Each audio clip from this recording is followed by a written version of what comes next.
Petzl ID. Let's get right into it. Cut! One take wonder, baby! Alright, enough fooling around. Today, we're talking about the Petzl ID. So what are these things? This is a friction-based device, and it's our primary rescue tool for repelling and lowering. Here we carry two different generations. We have this older style, and we got a newer style. And let's take a closer look at them.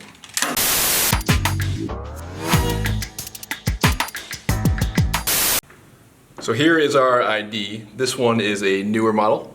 It consists of a faceplate here, which swivels open. On the inside we have a cam. This is known as the anvil.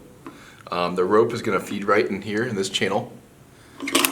On the outside, here we have our attachment point right here. And this is our lever which actuates the device. Along with the ID, we have these special carabiners. They're called Freno carabiners. It's just a standard locking carabiner. But what makes it special is it has this spur on it. And what that's for, we hook to our Petzl. We can add friction if we're lowering a heavy load. Alright, so let's talk about how these work. So if there's a rope loaded in the device and there was a load on the device, how you would lower or repel yourself is just basically pull this lever back slowly. Right about in this range, you'll find what's called the sweet spot, and that's where the cam has released enough to allow the rope to feed. And you'll see that later in this video. Before I show you how these work in more detail, I want to talk about the differences between the newer generation and the older generation. There's three main differences, that being the attachment point, the handle, and the lever. On the newer model, the lever is spring loaded, so it's always going to come back to this locked position. On the older model, it's kind of wherever you put it is where it's going to go, and you have to manually put it to lock. When these things are locked, you don't have to tie them off. All you have to do is move the handle in this position, and your device will be locked. So the next difference is here on the older device, you see we have this button here. And what does this button do? There's a lot of misconceptions with this button being, it's a turbo button or it's a go faster button. What this button is for low angle rescue, and what it does is it makes your sweet spot a lot bigger if you don't have enough tension or friction on the device to make it work properly. So if you push this in at a low angle descent, it will give you a little bit bigger of a sweet spot. What's nice about it too is if you do hit that panic, it will pop the button out. So it's forcing the button out when it gets down in this mode. As you can see on the newer model, there's no button. The next difference is the attachment point. The really nice thing about the newer generation is you can load your rope in without having to take it off your carabiner. So if you see this little clip here, you can load your rope, which we'll talk about later, and then you can close your faceplate, and you see it'll lock up. On these older styles, you can see this is a solid piece of metal.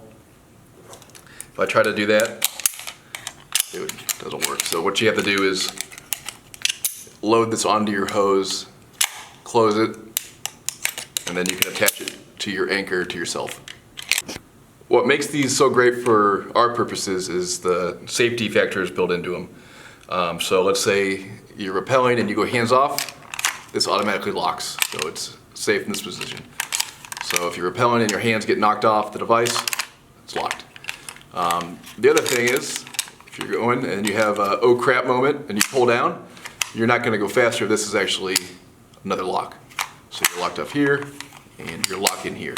You're only going to move rope when you're in that sweet spot right in here.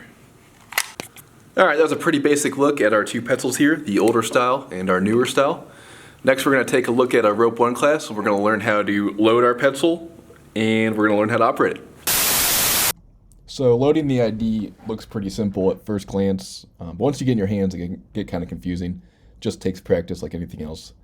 What you want to do is take the anchor side of the rope and come down under and around the cam, and then your leading edge of the rope is going to come out the top.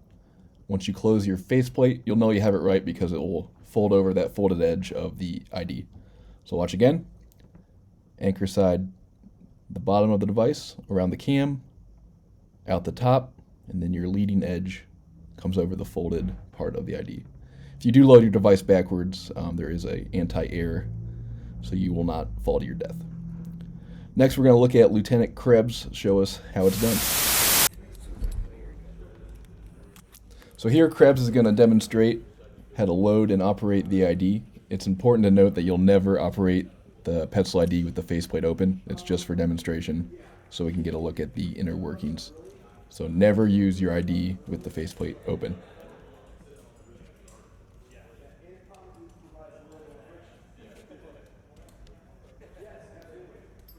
So after he load checks it, you'll see he'll begin to slowly pull back on that lever to find that sweet spot.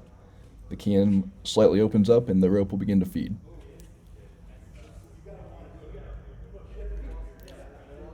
Next, he'll demonstrate the panic. So as you see, as you pull the lever all the way back, it will lock up. And then you can reset it and refine that sweet spot. Next, we'll hear from Lieutenant Stanek on the ID. When I want to lower, I hang on to this. I'm controlling my friction, in this case from the front here. In most cases, it would be over the rolled edge.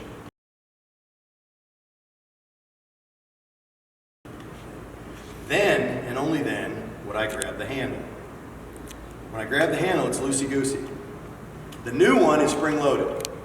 The new one that's over there that does not have the push button always stays down here, and you'll physically have to hold it back up in place because it's spring-loaded. It'll automatically jump back to like stored position. Okay. When I get to the point here, there's resistance there. Okay. As I pull back, I'm opening the can. Okay. I can go as fast as I need to.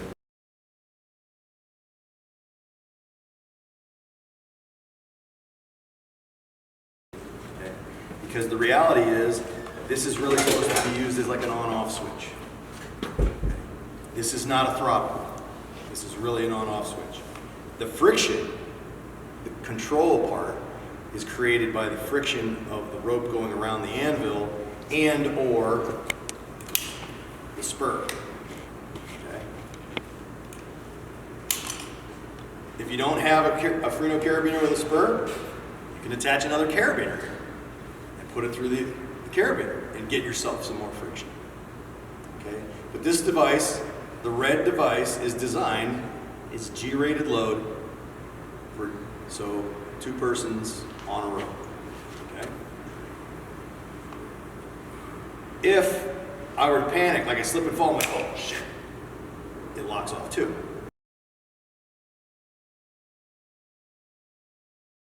Okay, so I pull the handle back too far, it locks off too. I have to reset it, listen for the click. Now I can start going again. Panic. Reset. Go. Still catches. All right, so now we're going to put everything together, and we're going to watch Vince here do a rappel with his ID. Nope, what's that? You can't hook it on first because this is one of the old ones. So you have it completely out, yeah. This is the old style. That's the difference between old and new.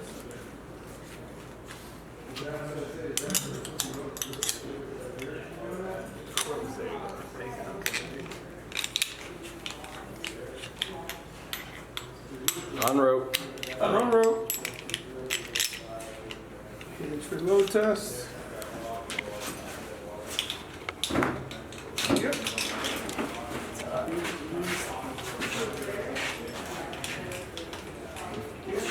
Yep.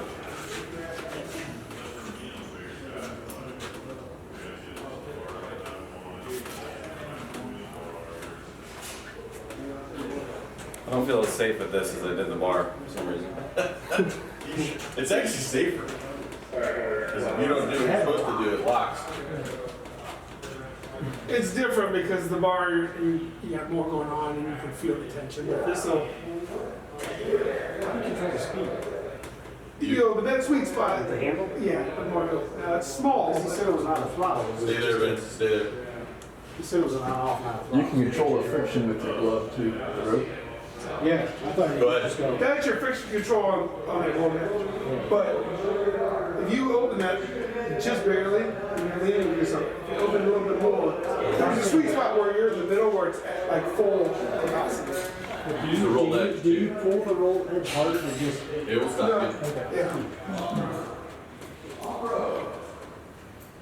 And then you're not gonna maybe if you do a click off.